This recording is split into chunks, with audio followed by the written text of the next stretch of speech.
ನೀವು ನಿಮ್ಮನ್ನು ಸ್ವಯಂ ಎಷ್ಟು ಪ್ರೋತ್ಸಾಹ ಉತ್ಸಾಹದಿಂದ ಇಡಬೇಕು ಅಂದರೆ ಪರಮಾತ್ಮನೇ ಸ್ವಯಂ ಬಂದು ಕೇಳಬೇಕು ಏನೋ ನಿನ್ನ ಇಚ್ಛೆ ಅಂತ.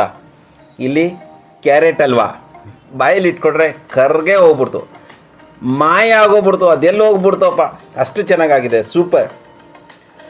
ಕ್ಯಾರೆಟ್ ಹಲ್ವಾ ಮಾಡಲು ಬೇಕು ಸುಂದರವಾದ ಕ್ಯಾರೆಟ್. ಈ ಕ್ಯಾರೆಟಿಗೆ ಸಿಪ್ಪೆ ತೆಗೆದು ತುರಿಯಲು ಸಿದ್ಧಪಡಿಸಿಕೊಳ್ಳುವ. ಕ್ಯಾರೆಟನ್ನು ಚೆನ್ನಾಗಿ ತೊಳೆದು ಕಟ್ ಮಾಡಿ ಅಥವಾ ಸಿಪ್ಪೆ ತೆಗೆದಾದರೂ ತುರ್ಕೊಳ್ಳಿ, ಕಟ್ ಮಾಡೋದು ಬೇಡ, ತುರ್ಕೊಳ್ಳಿ. ಕಟ್ ಮಾಡೋದು ರೆಸಿಪಿ ಒಂದ್ಸಲಿ ತೊಗೊಂಬರ್ತೀನಿ, ಕಟ್ ಮಾಡಿ ಮಾಡಿದ್ರೆ ಹೇಗಿರುತ್ತೆ ಅಂತ.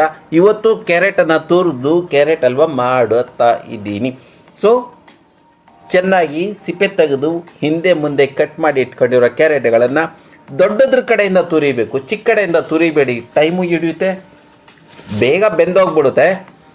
ಬಟ್ ಓಕೆ, ಕ್ಯಾರೆಟ್ ಹಲ್ವಾ ಸ್ವಲ್ಪ ದೊಡ್ಡದಾಗಿ ತುರಿದ್ರೆ ಚೆನ್ನಾಗಿರುತ್ತೆ. ಬೇಕಾಗಿರುವ ಪದಾರ್ಥಗಳು: ಕೋವಾ, ತುಪ್ಪ, ಮನ್ನ, ಬಾದಾಮ್ ಪೌಡರ್, ಗೋಡಂಬಿ, ದ್ರಾಕ್ಷಿ, ಸಕ್ಕರೆ ಮತ್ತು ಏನಿದು ಏಲಕ್ಕಿ. ಇಷ್ಟು ಪದಾರ್ಥಗಳನ್ನು ರೆಡಿ ಮಾಡಿ ಇಟ್ಕೊಂಡು ನೀಟಾಗಿ ಆರ್ಗನೈಸ್ ಮಾಡಿ ಇಟ್ಕೊಂಡಿದ್ದೀನಿ. ಬಾಣಲಿಯನ್ನು ಬಿಸಿ ಮಾಡಲು ಇಕ್ಕಿ ಬಿಸಿ ಆದ ನಂತರ ತುಪ್ಪವನ್ನು ಸುರಿಯುವುದು. ಹೌದು, ಕ್ಯಾರೆಟನ್ನು ತುಪ್ಪದಲ್ಲಿ ಗೋಳಿಸಿಕೊಳ್ಳಬೇಕು. ಹೀಗೆ ಸ್ವಲ್ಪ ತುಪ್ಪ ಬಿಸಿಯಾದ ನಂತರ ಕ್ಯಾರೆಟ್ 2 kg ಕ್ಯಾರೆಟ್ ತೊಗೊಂಡಿದ್ದೀನಿ, ಅರ್ಧ kg ಸಕ್ಕರೆ, 1 kg ಕೋವಾ, ತುಪ್ಪ ನಿಮ್ಮ ಶ್ರದ್ಧೆ ಅನುಸಾರ. ರಾಹುಲ, ಈ ಕ್ಯಾರೆಟನ್ನು ಅಲ್ಲಾಡ್ಸಪ್ಪ ಅಂದರೆ ಕ್ಯಾರೆಟನ್ನು ತಿರುಗಿಸ್ಕೊಡಿ ಅಂತ.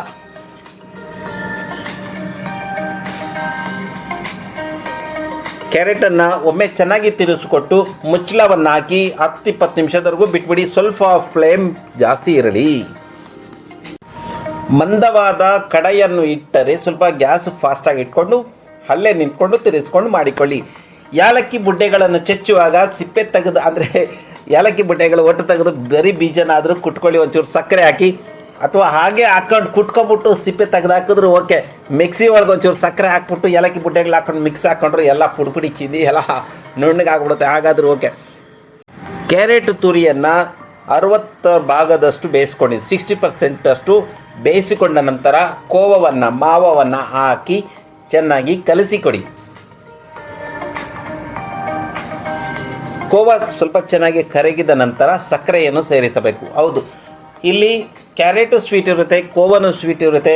ಸಕ್ಕರೆಯನ್ನು ತುಂಬ ಕಮ್ಮಿ ಹಾಕ್ಕೊಬೇಕು. 1 kg ಕೋವಾ ಮತ್ತು 2 kg ಕ್ಯಾರೆಟ್ ಹಾಕಿರೋದ್ರಿಂದ ನಾನು ಬರೀ ಅರ್ಧ kg ಸಕ್ಕರೆ ಹಾಕ್ತಾಯಿದ್ದೀನಿ. ನೀವು 1/4 kg ಸಕ್ಕರೆ ಹಾಕಿದ್ರೂ ಸಾಕು ಮನೆಯವ್ರಿಗೋಸ್ಕರ. ಅಂದರೆ ನೀವು 1 kg ಮನೆಯವ್ರಿಗೋಸ್ಕರ ಎಷ್ಟು, 1/4 kg ಕ್ಯಾರೆಟು, 100 ಗ್ರಾಮ್ ಕೋವಾ, 50 ಗ್ರಾಮ್ಗಿಂತ ಕಮ್ಮಿ ಸಕ್ಕರೆಯನ್ನು ಹಾಕ್ಕೊಂಡ್ರೆ 2-3 ಚೆನ್ನಾಗಿರುತ್ತೆ. ನೀವು ಕಡಾಯಿಯನ್ನು ಮಂದವಾಗಿರೋ ಕಡಾಯಿಯನ್ನು ತೆಗೆದು ಮಾಡಿ. ಗ್ಯಾಸ್ ಫ್ಲೇಮ್ ಜಾಸ್ತಿ ಇದ್ದಾಗ ಸ್ವಲ್ಪ ತಿರ್ಸ್ಕೊಳ್ಳಿ, ಗ್ಯಾಸ್ ಫ್ಲೇಮ್ ಕಮ್ಮಿ ಇಟ್ಬಿಟ್ಟು ಮುಚ್ಚಳ ಹಾಕ್ಬಿಟ್ಟು 10 ನಿಮಿಷ ಬಿಟ್ಟರು ಚೆನ್ನಾಗಿ ರೆಡಿ ಆಗುತ್ತೆ. ಈಗ ಕೋವಾ ಮಿಶ್ರಿತ ಸಕ್ಕರೆಯನ್ನು ಸೇರಿಸಿ ಕ್ಯಾರೆಟ್ ಹಲ್ವವನ್ನು ಚೆನ್ನಾಗಿ ತಿರುಗಿಸಿಕೊಡಪ್ಪ ರಾಜ.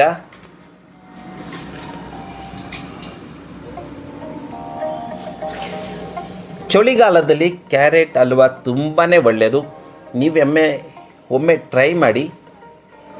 ಎಷ್ಟು ಚೆನ್ನಾಗಿ ಬರುತ್ತೆ ಅಂದರೆ ಕೋವಾದಿಂದ ಚೆನ್ನಾಗಿ ಬರುತ್ತೆ. ಕುಟ್ಟಿಟ್ಕೊಂಡಿರುವ ಏಲಕ್ಕಿ ಬುಡ್ಡೆಗಳಿಂದ ಸಿಪ್ಪೆಯನ್ನು ಹೊರಗೆ ತೆಗಿತಾ ಇದ್ದೀನಿ. ಯಾಕೆ ಅಂದರೆ ಸಿಪ್ಪೆ ಇದ್ದರೆ ಬಾಯಿಯಲ್ಲಿ ಸ್ವಲ್ಪ ಕಿರಿಕಿರಿ ಉಂಟು ಮಾಡುತ್ತೆ. ಹೇಗೆ ಕಾಣಿಸ್ತಾ ಇದೆ ನೋಡಿದ್ರಲ್ಲ, ಎಷ್ಟು ಸುಂದರ. ಹೌದು, ಕ್ಯಾರೆಟ್ ಹಲ್ವಾ ಕೋವಾದಲ್ಲಿ ಮಾಡಬೇಕು, ಚೆನ್ನಾಗಿರುತ್ತೆ. ಯಾಕಂದರೆ ಈ ರೀತಿ ತಳ ಕಟ್ಕೊಂಡ್ರೆ ಈ ಟೇಸ್ಟ್ ತುಂಬ ಚೆನ್ನಾಗಿರುತ್ತೆ. ಮಂದವಾದ ಕಡಾಯಿಯಿಂದ ನೀವು ಮಾಡುವಾಗ ಸ್ವಲ್ಪ ತಳವನ್ನು ಇಡಿಸಬೇಕು. ಸೌಂಡ್ ಕೇಳಿಸ್ಕೊಳ್ಳೋದು ಹೇಗಿದೆ ಇದು ಸೌಂಡು.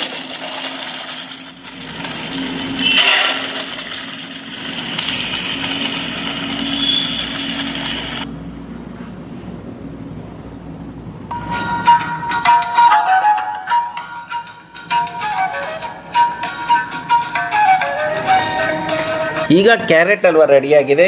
ಗ್ಯಾಸ್ ಫ್ಲೇಮನ್ನು ಆಫ್ ಮಾಡಿ ಮೇಲಿಂದ ಏಲಕ್ಕಿ ಕುಟ್ಟಿಟ್ಕೊಂಡಿರೋ ಪುಡಿಯನ್ನು ಸೇರಿಸುವ.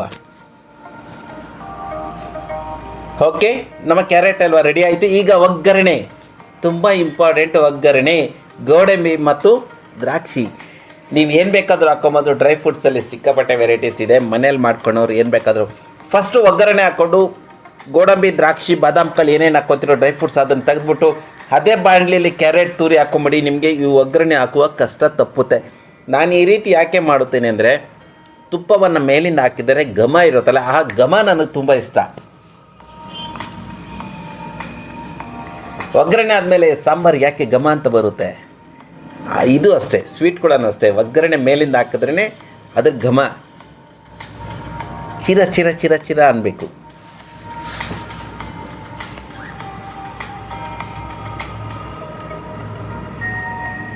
ಕ್ಯಾರೆಟ್ ಅಲ್ವಾ, ಇದು 3ನೇ ರೆಸಿಪಿ ನಿಮಗೋಸ್ಕರ ಯೂಟ್ಯೂಬಲ್ಲಿ, 3ನೇ ವಿಡಿಯೋ.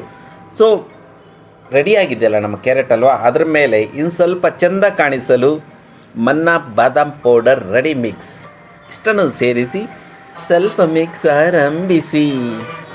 ಈಗ ಸುಂದರವಾಗಿ ರೆಡಿಯಾಗಿರುವ ಕ್ಯಾರೆಟ್ ಹಲ್ವವನ್ನು ಮತ್ತಷ್ಟು ಏನು ಮಾಡಬೇಕು, ಪ್ರೆಸೆಂಟೇಷನ್ ಚೆನ್ನಾಗಿರಬೇಕಲ್ಲ, ಮೇಲಿಂದ ಸ್ವಲ್ಪ ಇದಕ್ಕೆ ಅಲಂಕಾರ ಮಾಡುವ.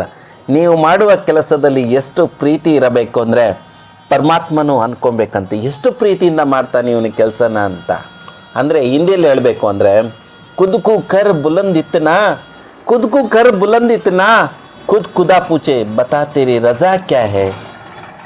ಕನ್ನಡದಲ್ಲಿ ಹೇಳೋದಾದರೆ ಸ್ವಯಂ ಎಷ್ಟು ಪ್ರೋತ್ಸಾಹ ಮತ್ತು ಪ್ರೇರಣಿತವಾಗಿರಬೇಕು ಅಂದರೆ ಪರಮಾತ್ಮನಿಗೆ ಬಂದು ಕೇಳಬೇಕು, ಏನೋ ನಿನ್ನ ಇಚ್ಛೆ, ಏನು ಮಾಡಬೇಕು ಅಂತ ಇದೆಯೋ ಅಂತ. ಅಷ್ಟು ಉತ್ಸಾಹ ಮತ್ತು ಉಲ್ಲಾಸಭರಿತವಾಗಿರಬೇಕು ನಮ್ಮ ಜೀವನ. ಸೊ ಚೆನ್ನಾಗಿ ರೆಡಿಯಾಗಿರುವ ಕ್ಯಾರೆಟ್ ಹಲ್ವವನ್ನು ಘಮ ಮಿರಿಂಡಾ ಸುಂದರವಾಗಿ ರೆಡಿಯಾಗಿರುವ ಕ್ಯಾರೆಟ್ ಹಲ್ವವನ್ನು ಸವಿಯಲು ಸ್ವಲ್ಪ ice cream, Amul ice cream ಜೊತೆಗೆ carrot halwa, Amul ice cream ಸ್ವಲ್ಪ ಸವಿಯುವ ಹೇಗಿರುತ್ತೆ ಅಂತ ನನಗೆ ಒಂದು ಆಸೆ ಇದೆ. ನಾನು ಮಾಡಿರೋ ರೆಸಿಪಿ ಘಮ ನಿಮ್ಮ ಹತ್ರ ಬರಬೇಕು. ಇವನ್ ಟೆಕ್ನಾಲಜಿ ಯಾರಾದರೂ ಕಂಡುಹಿಡಿದ್ರೆ ನಾನು ಫಸ್ಟ್ ಯೂಸ್ ಮಾಡ್ಕೋತೀನಿ. ಅದೆಲ್ಲ ಹೋಗ್ಬಿಡ್ತಪ್ಪ, ಮಾಯ ಆಗ್ಬಿಡ್ತು, ಕರ್ಗೋಗ್ಬಿಡ್ತು ಬಾಯಲ್ಲಿ ಮಾಯ. ಸೂಪರ್, ಚೆನ್ನಾಗಿ ಆಗೋಗ್ಬಿಟ್ಟಿದೆಯಪ್ಪ, ಸೂಪರ್.